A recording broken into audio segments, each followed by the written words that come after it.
Si tu as cliqué sur cette vidéo, c'est que tu as certainement envie de reprendre tes finances personnelles en main, épargner plus d'argent ou commencer à investir. Tu es au bon endroit.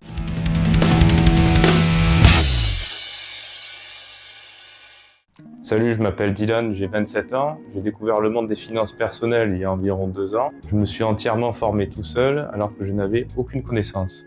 J'ai décidé de créer cette chaîne afin de te partager la construction de mon patrimoine en te montrant mes astuces et mes façons de procéder. Une autre des raisons qui m'a fait créer cette chaîne, c'est que j'ai remarqué que beaucoup de personnes ont du mal à gérer leur argent et ne possèdent que très peu, voire aucune éducation financière. Je vais essayer d'y remédier à travers mes vidéos. Pour moi, il est nécessaire d'avoir un minimum d'éducation financière afin d'aborder son avenir plus sereinement, de pouvoir réaliser ses objectifs ainsi que ses rêves. Par exemple, si tu veux t'acheter la voiture que tu as toujours voulu, t'offrir un voyage, faire plaisir à tes proches, ou même atteindre la liberté financière. Qu'est-ce que la liberté financière? C'est le fait de pouvoir subvenir à tes besoins sans dépendre de ton salaire dû à ton travail. Par exemple, tu vis de tes passions ou de tes investissements. Donc pour arriver à cela, c'est très simple, il faut suivre une feuille de route en cochant plusieurs cases. Tu dois tout d'abord te créer un budget, donc répertorier toutes tes dépenses, les réduire au maximum et éliminer toute dépense superflue. Par exemple, si tu as des abonnements que tu n'utilises plus, tu peux même renégocier tes contrats d'assurance voiture ou téléphone pour économiser un peu d'argent. Une fois que tu as mis en place ton budget, tu dois absolument te créer un matelas de sécurité. C'est une somme d'argent qui équivaut à 6 mois de tes dépenses mensuelles que tu vas venir placer sur un compte totalement sécurisé et où ton argent est accessible rapidement.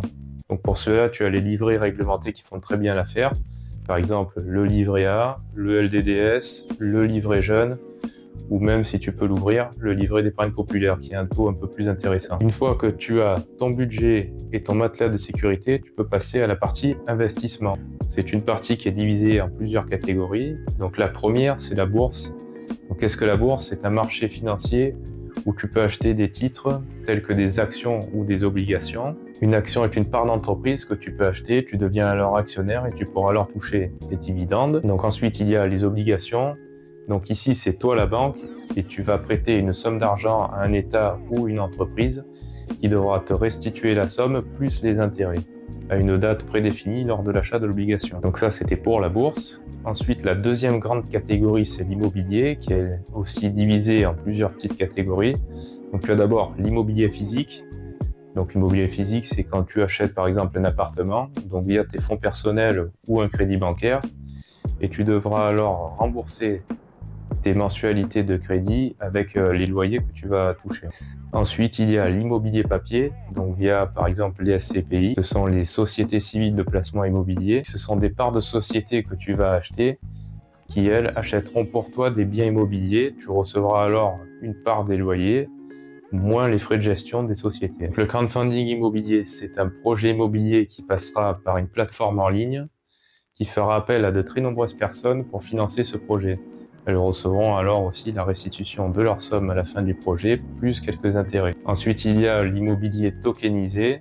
Donc, ce sont des biens immobiliers divisés en tokens par des sociétés que toi, tu pourras racheter afin de posséder une partie de ces biens sans avoir la totalité du bien immobilier. Tu auras alors accès à des fragments de loyer. Et pour finir, tu as les investissements exotiques qui sont divisés en de très nombreuses classes. Par exemple, les crypto-monnaies, c'est de l'argent numérique que tu peux acheter sur Internet, représenté par des tokens. Par exemple, tu dois connaître le Bitcoin ou Ethereum.